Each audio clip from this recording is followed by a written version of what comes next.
bit of an average for a World War II vehicle. So there's a lot of work goes in to maintaining that vehicle.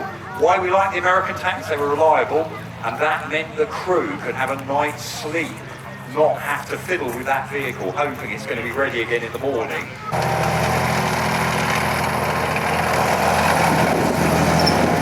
Dunkirk in 1940, Churchill said to the British arms industry, keep making what you're making at the moment, certainly from the point of view of tanks. Don't stop the factories to put a retool for a new model, keep making. And they carried that on right the way through 1941 as well. The Sherman arriving gives us breathing space in Britain. So only later on, we're concentrating. Don't forget, we're a country under siege. We need fighters to defend ourselves. We need bombers to get back at the Germans. So there's the emphasis. And we've got a navy we've got to support as well. The Russians don't give a monkeys about their navy or their air force, they just build tanks. So back to the context. In Britain, we have a number of issues on our plate at the time. So luckily, the American Sherman literally saves our bacon for those middle years of the war with a shorter case. That's got better penetration on that gun, firing armour-piercing Descartes Sambo than the Panther gun. Okay, that we all admire the Panther. That gun will go through more metal than the gun on a Panther. And with that meter in the back, basically it's a souped-up Cromwell family vehicle. They call it the Comet. We issue it late 44. The units start training with it. Then the Germans attack with the Battle of the Bulge. They decide against going into action with it. They reissue the older Shermans, and then they go into action in 45. The idea there was they don't want to risk soldiers in an untested weapon on a major tank-on-tank engagement. But they see action at the end of the war. Very successful tank, the Comet.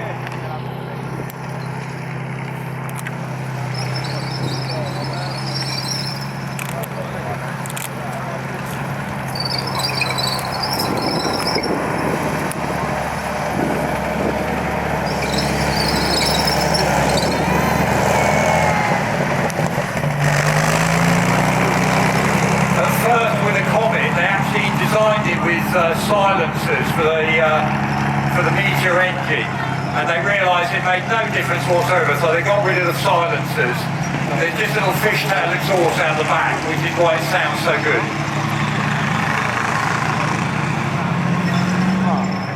And we're just going to drive these round for you. I'll shut up, you'll be pleased to know for a moment. Just listen to these lovely different engine notes as these amazing collection of Second World vehicles. Just have a little drive.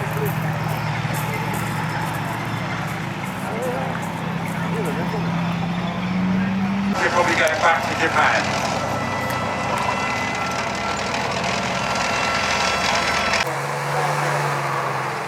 I mentioned Studland, that lovely beach not too far away. That's where Exercise Smash took place in April of 1944. We tested the DD tanks before D-Day, and the Valentines were being used. It was a choppy day down at Studland. 6 of the tanks sunk. 6 young men lost their lives down there. There's a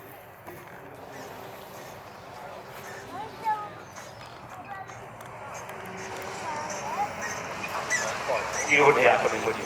So that's the difference between wheels and tracks. Tracks tend to be a lot noisier. Wheels can't always get to where it did. It's now got a Cummins diesel, but it's still nice and powerful. Aluminium arm. And the great thing about Warrior is when it went into service, again, designed way back, Elvis, DKN, Sankey building them. Aluminium hulls, that turret on the top with that bronze cannon again. And one great thing they got, when they, the first engine that goes into Warrior, basically they've got a starter motor for a Royal Naval destroyer. And boy does that give it some welly. And so the good thing there was when they were up-armouring these vehicles, that mobility, that power to get around the battlefield has remained. So one of the problems you can see, modern vehicles so often were adding extra armour, extra protection, extra systems on the outside. And I was saying the analogy is if you were to say, I don't know, your ideal weight might be 10 stone. Now, a couple of more modern-looking vehicles, these Ambrap vehicles coming around now. So what are these fellows? So in the front we have the Foxhounds, one of the newest vehicles we have in the British Army. Behind that we have the Mastiff. So again, vehicles that were very much a result of what was going on in an ID.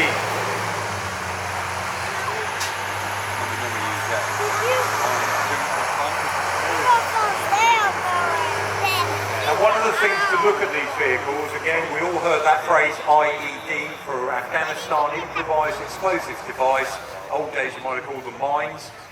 That idea that these types of vehicles, if they go over a mine and trigger it, or someone at the side of the road is going to trigger that to go off, what you've got here is that very distinctive. Dramatic. Gone a bit tall drive, yeah. Yeah, so the Challenger 2 theatre entry standard. What this vehicle will be going to war armoured with, like the vehicles that you see without the armour packs on. Yeah, it's been brought down from ATDU. Some of you may have passed the sign for that, Armoured Trials and Development Unit.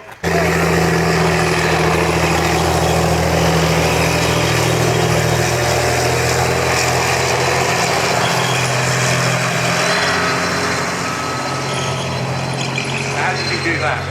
So essentially you're just injecting diesel fuel onto the exhaust and shoot out with a nice cloud.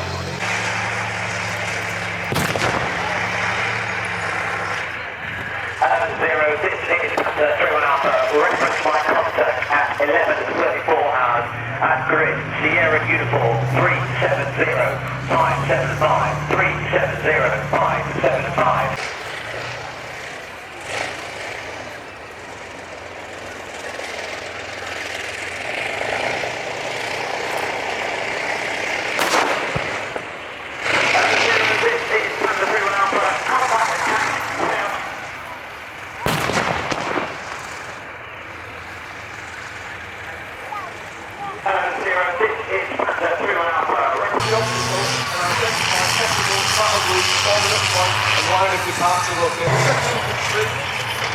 From enemy fire as they rapidly advance onto the enemy objective, and then provide fire support with its own 30mm Radar cannon and a coaxially mounted 7.62 L94 chain gun as dismounted troops fight through the enemy position.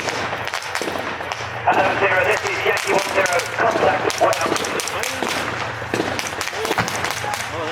The Warriors' role at this point is to deliver the infantry as close to the enemy objective as possible.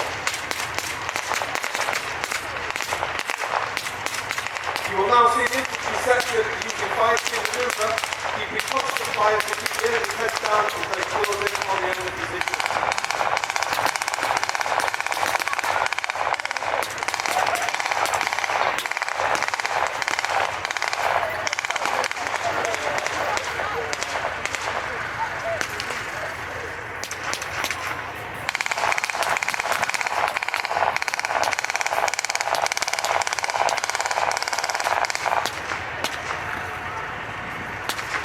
Section commander will now drop off his Delta fire team to provide fire support, so the Charlie fire team will close in to clear the enemy.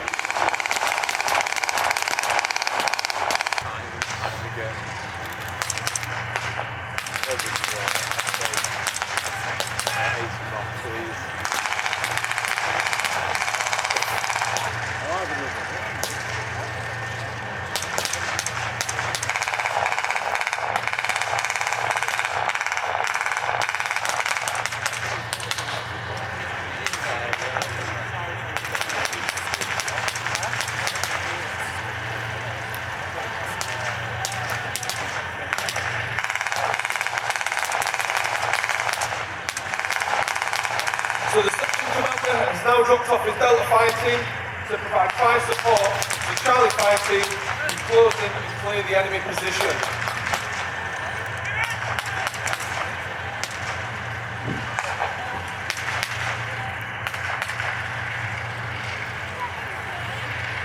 The section commander will now drop off his point of fire as a second point of fire support. At this point, the section commander and the grenadier will dismount troops fire through the position. Hello Zero, this is Yankee 10, contact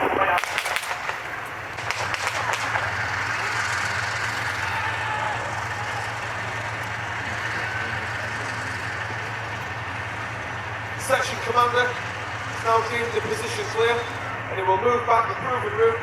He will collect his point of fire, his Delta fire team, and and then make your way back to the Warrior Infantry Fighting Vehicle.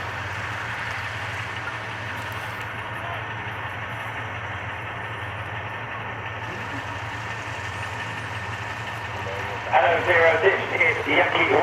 My dispatch have cleared through the end position. I've engaged and destroyed 1 times enemy machine gun position. Over. Zero, good work. Roger, out. Ladies and gentlemen, thank you very much for listening and thank you very much for watching. Please give guys a big round of applause.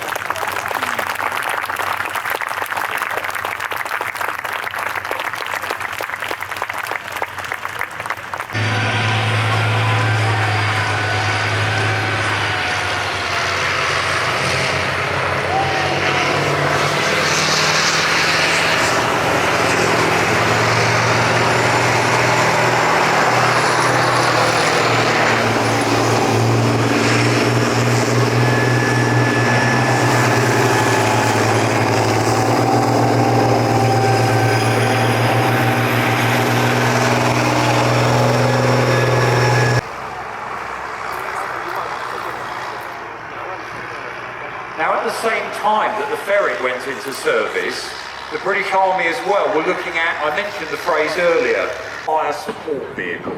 But actually different countries use the same vehicle in different roles. And you'll have a different turret on, different configuration.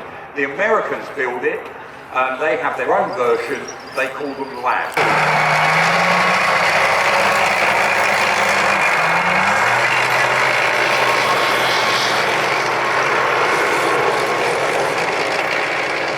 Got rid of their Centurions or moved on to the next generation, this is what they got. They got the Leopard. So Germany, after the Second World War, around the right way, after the Second World War, 1955, the German military is allowed to reform. We want them for NATO. You know, what a waste of talent with all those German engineers, all those German young men, if that Cold War had gone hot. So first of all, the new German military is equipped mainly with American equipment. They're looking to buy other equipment and they start their own tank program. And this is what they first come up with. They were going to call it the Standard Panzer. It becomes known as the Leopard, later Leopard 1 because there becomes a Leopard 2. You can see it's a tank that, you listen to that rumbling MTU diesel. The whole idea, the Germans go for speed and mobility. Great gun, that's that British L7 gun I was just telling you about. Great 105mm gun. Don't worry about armour protection. Go for speed on the battlefield.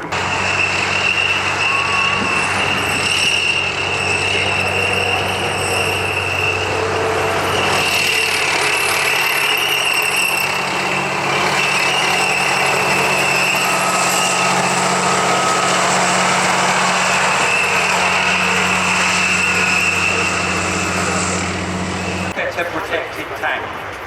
It's not the tank the British Army really wanted. It's the service in the First Gulf War very, very well. Actually, it does very well. Longest tank-on-tank engagement is by a Challenger 1 in combat.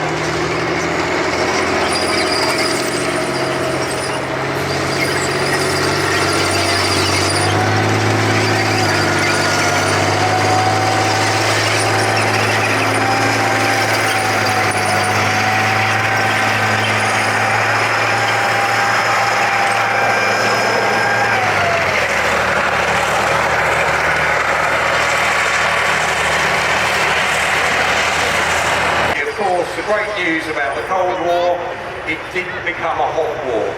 We didn't have to kick off. Soviet Union did not end up Warsaw Pact fighting NATO.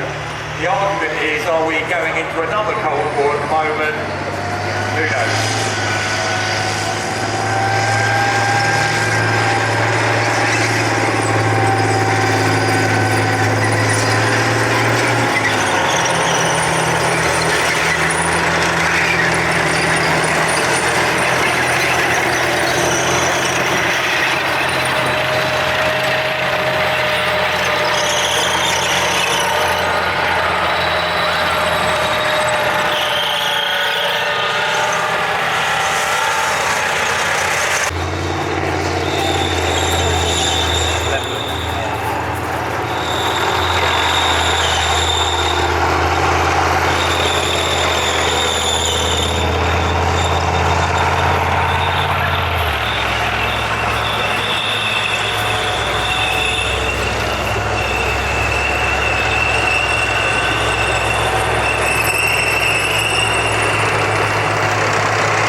forces. And in the early 2000s, Canada decided that the tank was old hat, we're not going to need them anymore, get rid of them. So we wrote to the Canadians and said, could we have a couple, or one actually? And they said, you want technology? We find a great way of doing it, and they've suddenly got a new lease of life. So suddenly those long rod penetrators that modern tanks fire, nothing can stop them. We can stop missiles.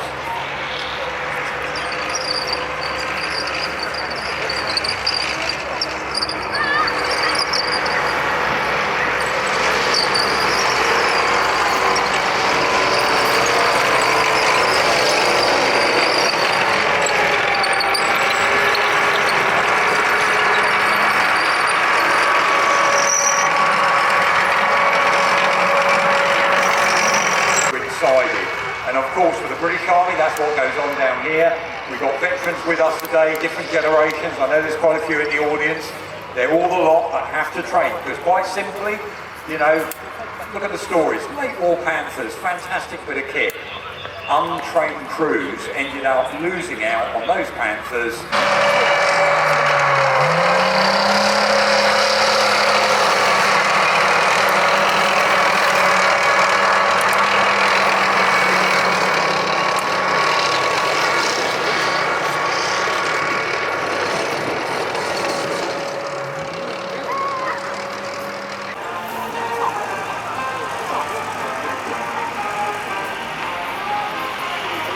Supplying those advanced weapons with horse transport. 80% of German echelon transport at the end of the war was still horses and carts. Artillery was still moved by horse transport. The Germans kept making a new tank and a new design, and they never really got them into full production, whereas the Sherman developed all the way through the war and got better and better, but it was the same tank. They've called up some support. They've got a Stoop. It's a mobile anti-tank gun, self-propelled anti-tank gun, more than a match for the Sherman, but only really in ambush. 2mm mortar, that's the American equivalent of British 2-inch infantry mortar.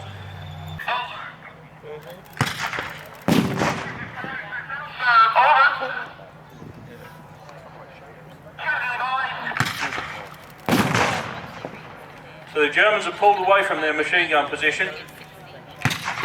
Long-range artillery coming in on the machine gun position. That was the first ranging shot.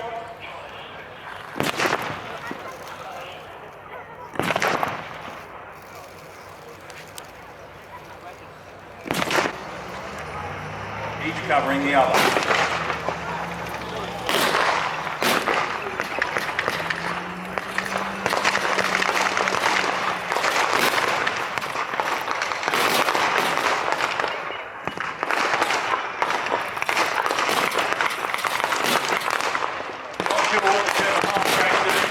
Mobile infantry in it.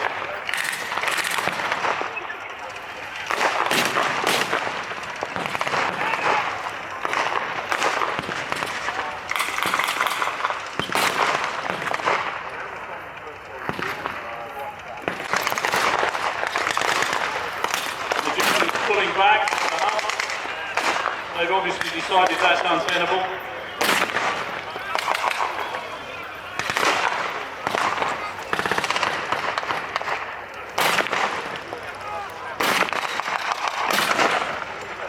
And the half-track was hit by a bazooka.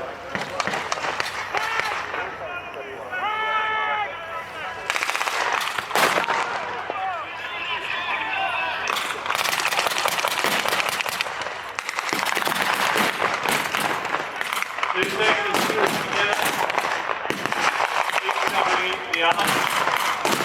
Each radio contact with each other. So any change on the back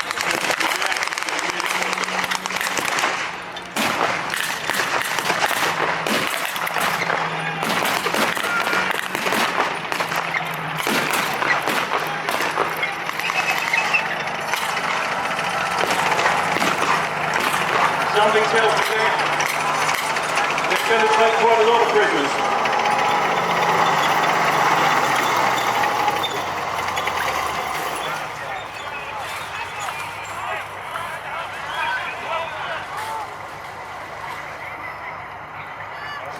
workers should be disarmed, searched, allowed to keep their personal items, and moved back to a cage. In theory.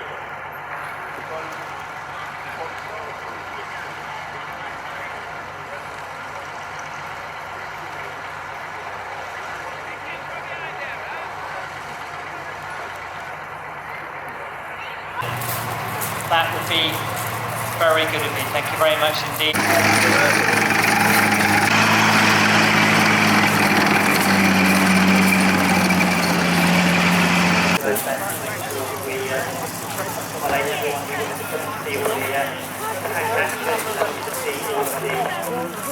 Vehicles that we have available for you.